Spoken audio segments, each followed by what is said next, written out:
Yung pagpili mo nung kung anong stock ba yan, Ayala ba yan, ano ba yan, ah, 10% lang talaga siya ng total return. The 70% comes from asset allocation. Paano mo hahatiin, which is your question. So it really drills down on the fact that yung paghati mo ng investable funds mo, that's critical.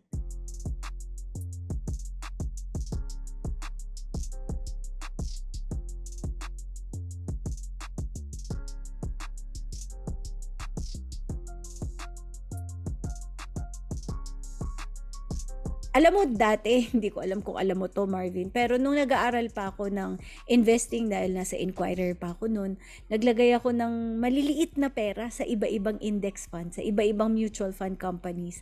Gusto ko lang ma-experience kasi 'di ba, you can't naman talk about it kung hindi mo ginagawa, 'di ba? So naglagay ako and napansin ko talaga 1-2 years bagsak or 1 year bagsak. The next year, yung pera mo mas mataas pa kesa nung before the crash. Does that mean that uh, position pa rin regardless of recession or not? Or I'll just wait 2-3 years until parang a big crash happens again, then that's when I'll add. Ako ganun pa din yung gusto kong i-recommend sa mga tao. Just keep peso cost averaging up to a certain point and then reserve some for a big crash. That's naman how you make money, 'di ba? Steady. Slow but sure and steady. Got it. I have a very hypothetical question, and but you parang relate this to your own scenario, and I want people to see the logic on how you're deciding. So think about where you are right now na may bahay na, and then may savings, may investments, may steady stable income, and then your kids already may nag-work na rin, so different season also in your life. What if someone tomorrow gives you 50 million pesos? Thank you! Salamat po! Ang bait-bait nyo naman. So yung tatanggalin ko na yung shades ko bukas.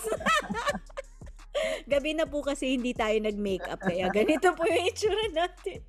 Yung rule lang is it's supposed to go to investments. It can be spread across different investments, or pwedeng isa lang, or parang how will you divide it, or where will you put it? So and there's no right or wrong. I just want people to see the logic on how you actually did it. I'll buy Roland. Okay. I'm bored with stocks. all of it? No, not all of it. I'll buy Roland. A few million, siguro mga 10M, I'll buy a good business. Okay. That I think will be able to survive the next years and thrive even. And then the rest I will put in stocks. Wait, so 10 and for bonds. Business, then for Roland, siguro mga 20. 20, then 30. The rest, then the remaining 20. Hatiin ko bonds and stocks. So 10 stocks and bonds.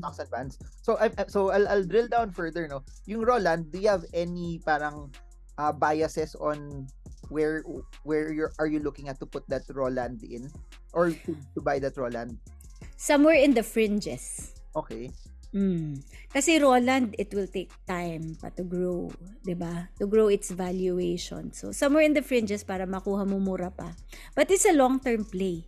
50 million is good for long-term play. So, context also sa fringes para these people, no, parang iba kasi fringes is gilid ng C5 or Antipolo ba yan? Or ayoko na Antipolo. Somewhere Bulacan, okay. Bulacan, papuntang Laguna. Yan, mga ganyan. Mura pa kasi. Somewhere near mga airports. Walang Roland sa C5 pala. Walang Roland. Walang Roland doon. Okay. Yeah. So 10 million will go to... Gawin nating studio ni Marvin Germo yun. Papaproduce ko na. Kasi ano ka na multimedia production ka na. Ako na lang gagawa ng office mo. Isa lang akong lalaki na may umibig na At nagkaroon ng little Satoshi. So, na-scam ka. So Bulacan, Laguna, or those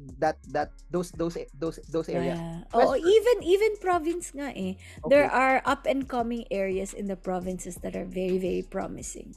Okay. But one chunk lang, or you're gonna subdivide that into different area, depends on the opportunity for me. Iba-iba kasi eh. Minsan, if you get something and you see the potential, tapos isang chunk yan, bilhin mo na kasi minsan economies of scale, 'di ba? The bigger it is, the more money you make. Second, you talked about business 10 minutes. So I'm drilling down how you would divide it kasi yun yung alam mo yun yung pangarap ng mga ibang tao para pag nanalo ako ng loto ito gagawin ko sa pera. So at least pag may nanonood nito nanalo sila ng loto, alam na nila gagawin nila. Second, business. Are you buying an established one, a franchise, or what's happening? I want something that gives me happy moments in the sense that it will feed into my save the world mentality. Something that will do the world some good. It doesn't have to be in finance. It can be an innovative idea. It can start with, I don't know, something that will save the planet. Something like that. Kailangan may ganun eh. Hindi lang siya pera. It's not all about the money. It's about what the business can do. And of course, definitely the potential. The team. You're essentially looking at the team. But So, you mean also you'll buy out the entire business or you'll partner with partner lang. partner Partner. with the business? Huwag nating i-buy out yung may magandang idea. Idea niya yun eh. Pagandahin niya yung idea niya. It's also an investment in people. Got it. Curious lang, why not a franchise? Boring eh. Alam mo, when you're my age, matanda na tayo. You've seen so many things. I've covered the business sector for a long time. You want some excitement dahil yung sarili mong katawan ay getting ready to rest na. So, you vicariously live in excitement of other people. So, I want something new and exciting. Got it. And then from a risk scale, what do you think is parang lower risk to you? The raw land or the business that you're putting that you like also? Higher risk business. Okay. Lower risk yung Roland. Okay. So 20 raw land, 10 business. So sa stock market, how will you subdivide that? And yung clincher doon is may pre-existing stocks ka na. Parang it's easier to ask this question for someone starting from scratch. Oh, I'm gonna buy the stocks I'm gonna buy stocks for the first time. Parang I'm a blank canvas ganun. Pero paano sa you that you have existing positions also? How will you do it? One stock or you will spread across over a period of time? What's the mentality behind it? Ako, I'm inconsistent, no? Sabi ko kanina, gusto ko ng excitement. Pero pagdating sa financial instruments, I'm very boring. So, maximum of 15 stocks in my portfolio. Now, I already have 15. So maybe some of that money I will add to my existing. Tapos siguro yung mga 3 years nang hindi gumagana, hindi umaandar, ibebenta ko na at bili na lang ako ng bago. Depending on the opportunities out there in the market. Alam mo why your question is a very good question para sa mga nakikinig sa'yo. Just the other day, I read a study that said, your choice of individual stocks or bonds only account for 10% of your return. Yung pagpili mo kung anong stock ba yan, Ayala ba yan, ano ba yan, 10% lang talaga siya ng total return. The 70% comes from asset allocation. Paano mo hahatiin, which is your question. So, it really drills down on the fact that yung paghati mo ng investable funds mo, that's critical. Tapos yung 20%, sub-allocation. So, within the stock portfolio, for example, saang industry, 'di ba? Within the bond portfolio, anyong duration, paano mo hahati-hatiin? 20% of your return comes from that. When you would allocate that 10 million, is it equally allocated to those 15 stocks or will there be stocks that you'll put more into it than others also? Oo, weighted average kasi tayo eh. Weighted return tinitingnan natin. So, some parts, for example, depende sa risk appetite and risk requirement. So, mas maliit yung allocation ko for some of the riskier stocks. Mas malaki yung allocation for some of the steadier ones. The riskier stocks are the smaller ones. The steadier ones are the bigger ones. Hindi masyadong mabilis yung growth, yung capital gains niya, yung capital appreciation niya. Pero mas steady naman. So that together provides you with a portfolio with parang yung favorite cocktail mo. Yung with a little bit of kick, pero steady lang.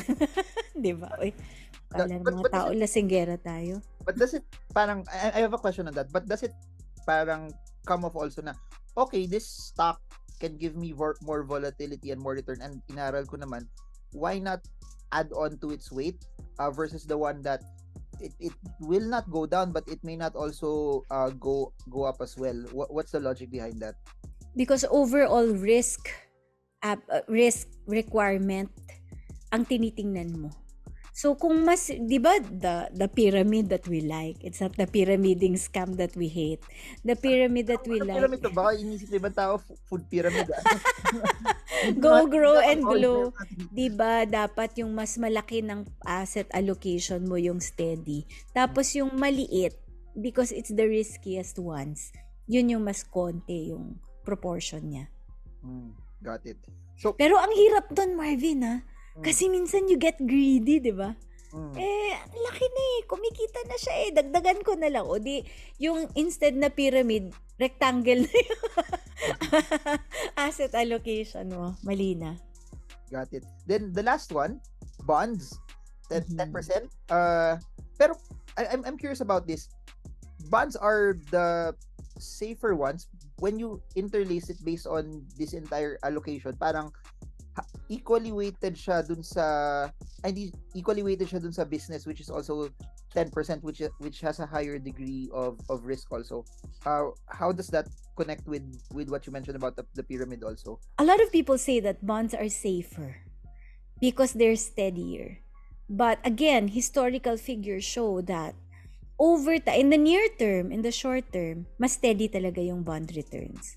Pero if you look at a 20-year or 30-year rolling time period, mas volatile yung bonds kesa sa stocks.